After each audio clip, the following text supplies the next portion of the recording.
I can't breathe. I can't breathe. I can't breathe. I can't breathe.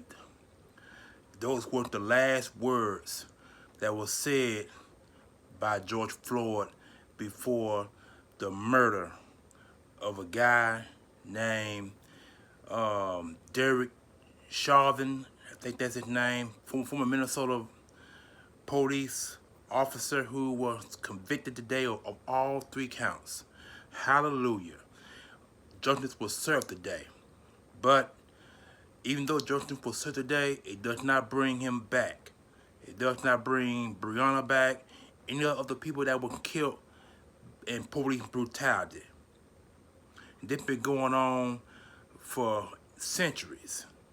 We were killed or being murdered and being harmed by not only by police officers but by the Ku Klux Klan and skinheads and all other different types of racial militant groups out there that have been killing black people for years, and it has not changed. Today marks some justice that has went down today because I have an odd feeling had the verdict went the other way, it would have been issues in Minnesota. It would have been a riot all over this country, all over this world, all because of what happened to one man and others beyond that. Like I said, I mentioned Breonna Taylor. I mentioned other people. I can't mention everybody else's name, but I do know Breonna Taylor was also killed by a police officer who raided her house and shot her cold-blooded. There's been one guy who was shot by a police officer going to his van, going to his truck to get his license, and the officer shot him cold-blooded. There's been one guy recently one guy who was shot by a woman today. Last week. She self-proclaimed thought she had a taser. All along she had a gun and she thought it was a taser. That's a lie. That was one of the biggest lies ever. She resigned, but she need to be also tried for her situation of killing an innocent black man.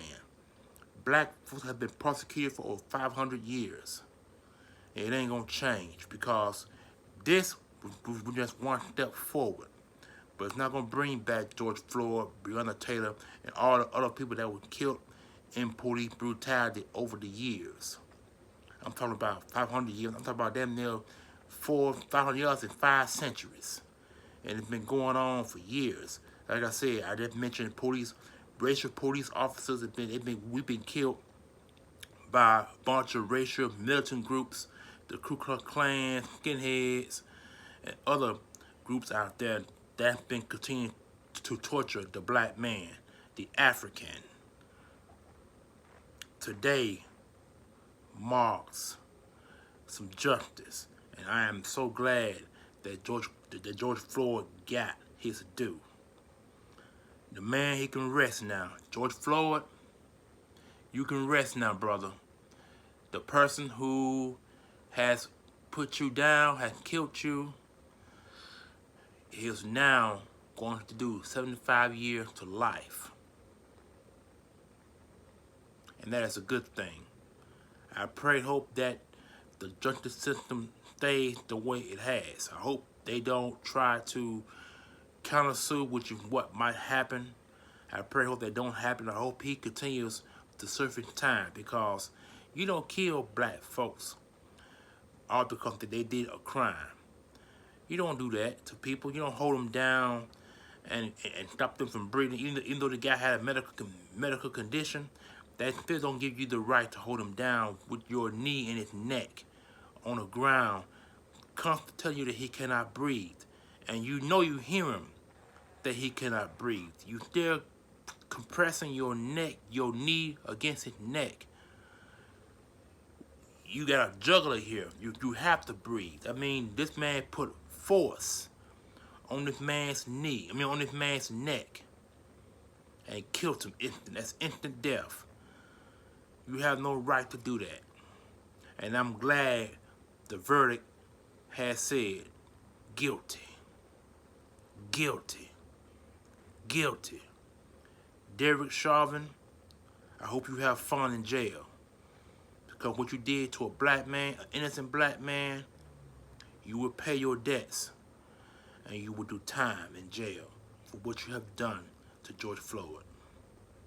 And all you other police officers out there who are continuing to kill the black man or kill any other color other than your own, it will catch up with you soon enough.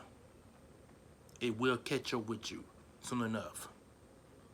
I can't breathe. I can't breathe. I can't breathe. I can't breathe. I can't breathe.